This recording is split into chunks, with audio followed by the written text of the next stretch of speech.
All right, so today I'd like to talk to my living donors who are ready to do this and you just don't know where to start. So, if you've gotten this far, you probably already know that blood type testing is typically the first step to determine compatibility to be a living donor.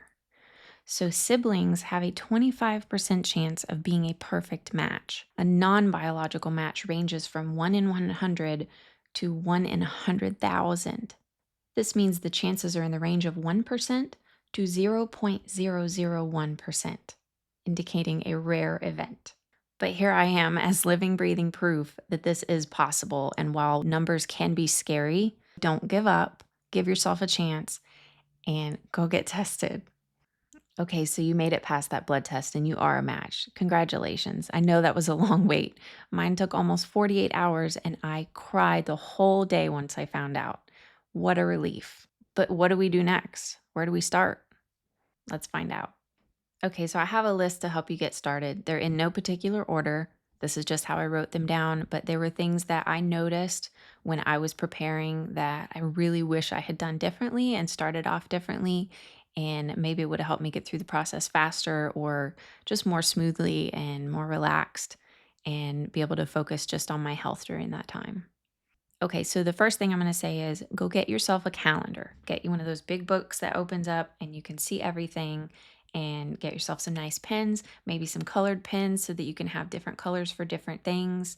And then you can just write everything down and you can see it all at once. This really helped me because I lose track between my appointments and his appointments and the different days, and then keeping track of our regular lifestyle schedule.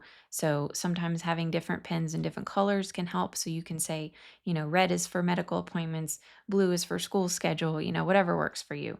But this was a really helpful tool for me just to be able to open up my calendar and say, you can schedule something that day or you can't. You're already full up. Give yourself a break. You will start to lose track of all of these appointments. For us, we had a lot of time where it was like 3 or 4 appointments a week between both of us. So it may be different if you're a donor and you're not connected to your recipient. It will be a lot less for you, but still, just you want to be able to keep track so that you're not forgetting anything or missing any appointments, showing up late, anything like that. So, when you're doing all your testing and your preparations for this, you probably won't know your actual surgery day until the very, very end. And then it'll kind of be quiet for a little bit leading up to that, maybe until that last week. For us, we did his first appointment at the very end of April, and our surgery was not until mid September.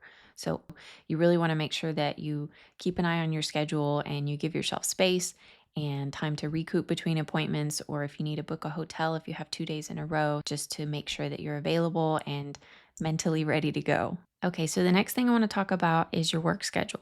If you work from home, even better. I wish I'd been able to do that, but that was just not the timing that worked out for us.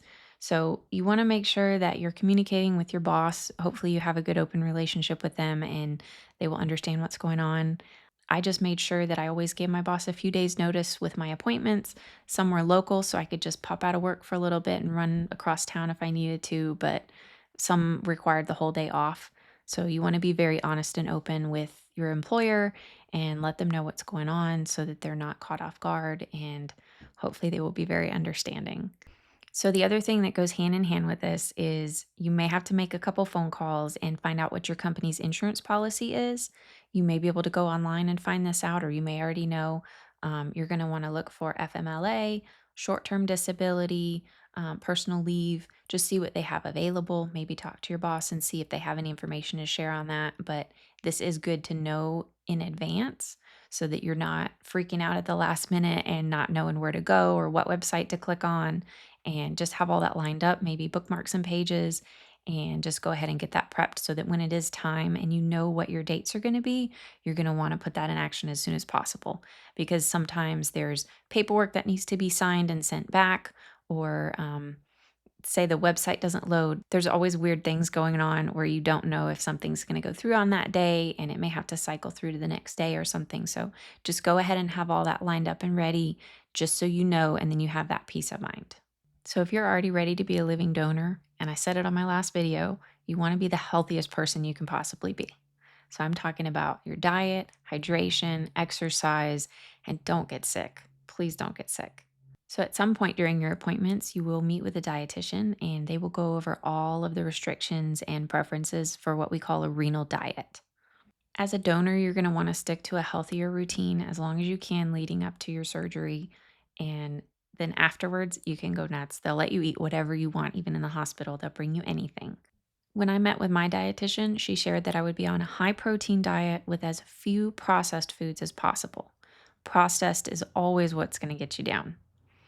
You're going to want to pack your meals full of high protein, fruits and vegetables, and good healthy fats. Balance is everything when it comes to diets because you don't want to overdo it if you give yourself a treat, but you want to be able to enjoy what you're eating. When we found out that my husband was already around stage 3, stage 4 with his kidney failure, we really had to act fast and change up our diet.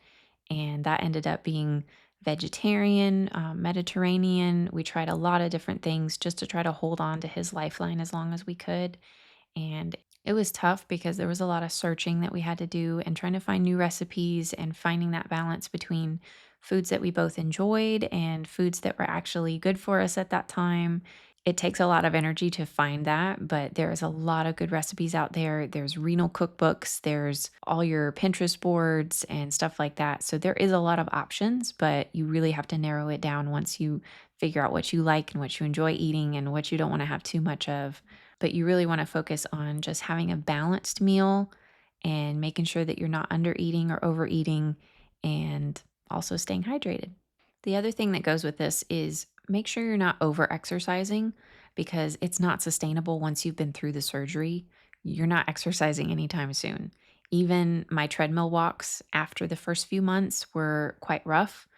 You will be on the couch, you will be sitting in a chair. Even just walking up and down the halls at the hospital will be a challenge.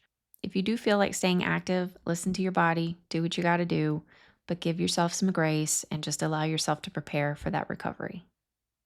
As a fellow living donor, I hope you have a village. And by that, I mean I hope that you have a close group of friends and family that are willing to take care of you during this journey. As wonderful as that might be, and as grateful as we might be, it can get overwhelming at times. Knowing that you have to update all of your friends and family separately is going to be way too much to handle. So let's start a group chat.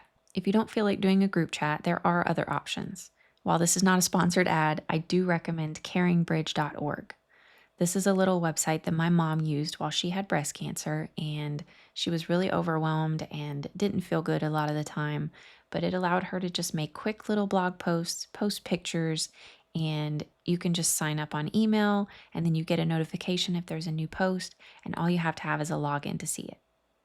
If this is still not a comfortable option for you, find someone who is close to you that's willing to share all of your updates. That way, you just have to communicate with that one person. That person for us was Jeff's sister, who then communicated with my brother to cover our side of the families and be able to split up that responsibility and make sure that everyone got an update. This gave us the freedom to just be in our recovery space and not have to worry about being on our phones. And it's also really hard to text people when you're in and out of sedation. Okay, the last one on the list today is always be ready to answer your phone. And while this contradicts everything I just said, let me explain. When you're preparing for all of these appointments, your doctors will be calling, your coordinator will be calling you, and you need to be able to answer those calls.